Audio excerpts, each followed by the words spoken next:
Good morning. Breaking news, terror in Boston.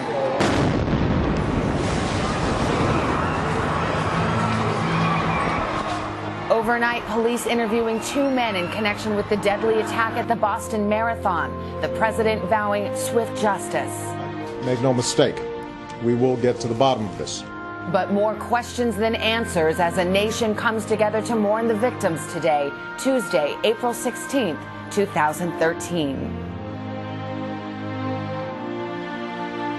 From NBC News, this is a special edition of Today, Terror in Boston, with Matt Lauer, live from Boston, and Savannah Guthrie, live from Studio 1A in Rockefeller Plaza.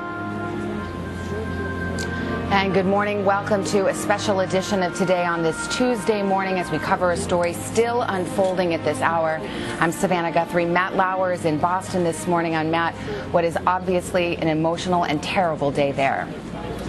Yeah, Savannah, good morning to you. It's a surreal Tuesday morning here. It's sunny, just like it was yesterday for the running of the marathon, but this city, like so many others before it, has now been changed. Let me tell you where I'm at. I'm at the corner of Boylston and Arlington Street, about 5 blocks from where these bombs went off at about 10 minutes to 3 yesterday. I have been to the finish of this race on a number of occasions. It was packed with people standing side by side looking to see if they could spot some loved ones and friends crossing the finish line when those bombs went off. I think the Boston Globe says it best. They simply have a headline that says Marathon Terror.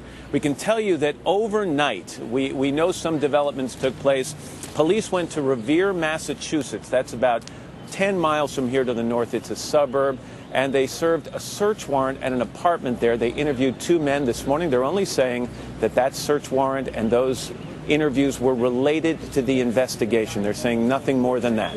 A lot of questions still this morning, Matt. And of course, we're also learning more about the victims now. At least 3 people have died, including an 8-year-old boy. He's being identified this morning as Martin Richard by our affiliate WHDH in Boston. More than 140 other people were wounded. Witnesses are describing horrific injuries, the kind you might expect to see in a war zone given the nature of the devices here, Matt. And we've had some in-depth coverage this morning. We're going to begin with NBC's Lester Holt. He has joined us here in Boston, flew in together yesterday afternoon, Lester, and I know you've been on the ground trying to talk to people. Well, I think it's fair to say this city, this country, waking up to a new sense of vulnerability this morning. Lots of reports of suspicious packages and the like. You know, Matt, the last leg of this race, runners refer to it as Heartbreak Hill, and I think none of us knew how heartbreaking the day would turn out. Terror on the streets of Boston. A day of inspiration turned into a living nightmare. Okay, I have multiple people down here, okay? I don't know what the cause is. Stand by. As 2 explosions went off within seconds of each other near the finish line of the Boston Marathon. Have the bomb squad call me immediately. I knew immediately it was a bomb. I mean, you could smell it. There was like a gunpowder smell. For runners prepared to celebrate the end of a 26-mile race, it was an incredible turn of events, with emergency workers rushing to the scene at Copley Square, working fast to save injured athletes and spectators. I was carrying somebody who lost both of the legs in the explosion, and a lot of them were lost limbs, catastrophic. At the time of the bombings, approximately half the runners in the marathon had finished, with the other half quickly approaching the final mile.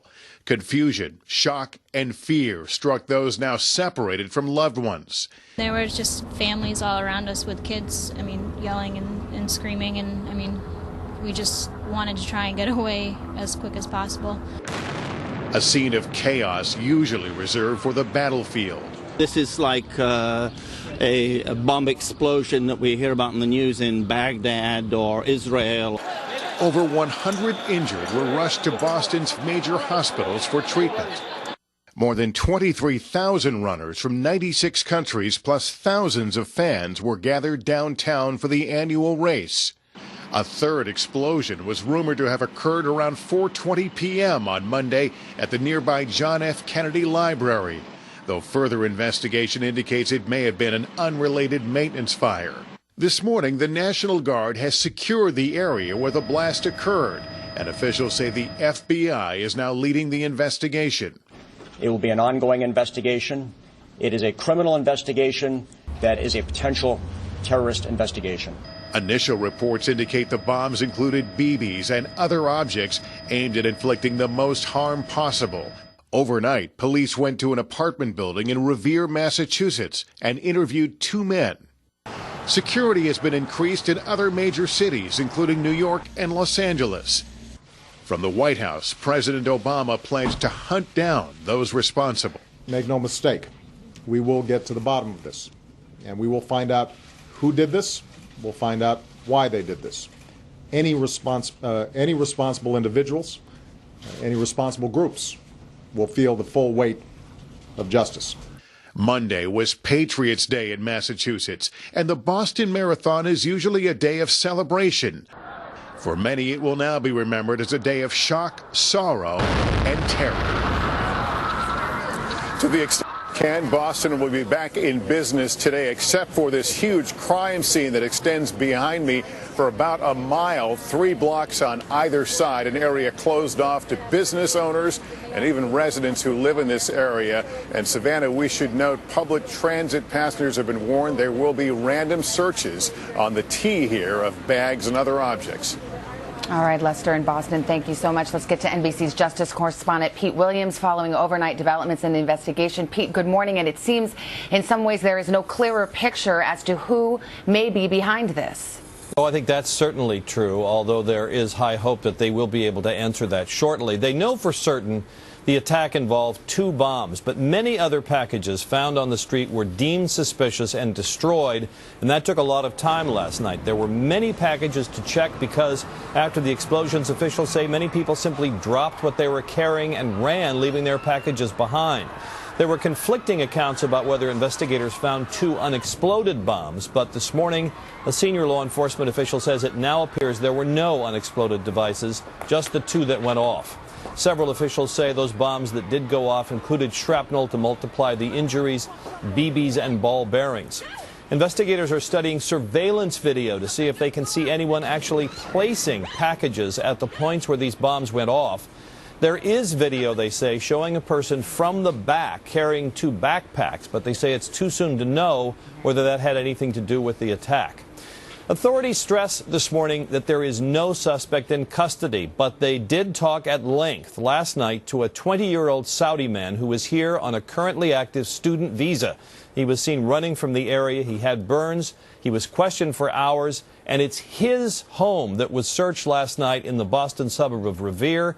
They carried away some materials for examination, but one official said it's too certain to know one way or the other about him, that he might have been an innocent bystander. Savannah? All right, Pete, we'll check back with you frequently. Let's get to Michael Leiter, an NBC News terrorism analyst. He served as the director of the National Counterterrorism Center. Michael, good morning to you. And I think the key question everyone is waking up with is, what is your gut?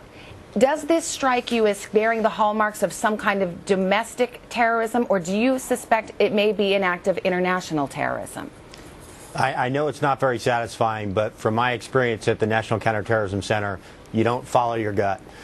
What you actually do is very methodically collect these pieces of evidence. It's the forensic evidence, it's the videotape, it's reporting from the CIA and the FBI and using sources and putting that together. And my gut is that the person who did this has some connection to Boston because they so effectively picked the iconic symbol of Patriots' Day and the finish of the Boston Marathon. But I also don't think we have enough information now to point in the direction of domestic or